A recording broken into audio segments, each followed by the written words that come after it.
Reed, and today I have a couple questions for my fellow students about mental health. I'm Leanne, I'm an addiction counselor here at the Royal, and I currently work in the opioid intervention service. What do you got for me? How can you tell if someone has a drinking problem? Most people will start talking about that's all they hear about.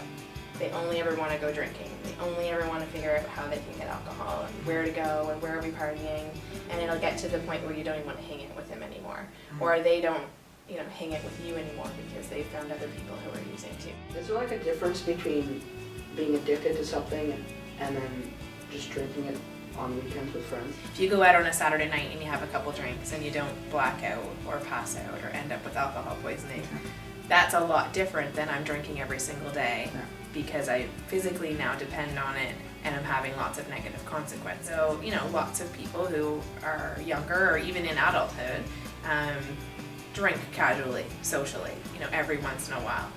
But the challenge becomes when it becomes every day, right? And so that's when those negative consequences start to add up, and people start looking at, what am I doing and why am I doing this and what's happening? My friends, I find myself to be on my electronics a lot. Is that something you can be addicted to as well? It can be, yeah. And so when you look at addiction as a whole, does it prevent you from being able to do things you want to do? Okay. Right? And so if you find that, again, you're preoccupied by it, it's taking up all your time, and if you don't have it, you're struggling, then you're starting to show some signs you're becoming dependent.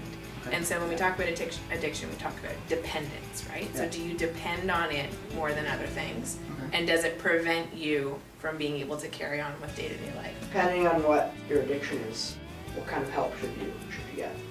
Well, it would go back to depending, right? Yeah. So if it's a substance, then there are substances that exist that people become addicted to that you can't just stop cold turkey, because there's risks of seizures and there's risks of a whole bunch of physical things happening that they need to be medically watched.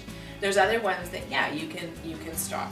But the main thing in struggling with addictions is you need some support, right? You need someone who's going to help you out with changing your lifestyle. And that's mostly what it's about, because now you're entrenched in all I do is look for substances and use substances. Now what do I do? Right? I've lost my group of friends, I'm kicked out of school, I've lost my driver's license, all these things. So, there's counselors in the schools, there's kids helpline, there's family physicians, there's nurse practitioners who are fabulous. And so it's just figuring out who can you talk to first, and is that person going to support you? And go from there. Thanks, Leanne. This is very helpful. You're welcome.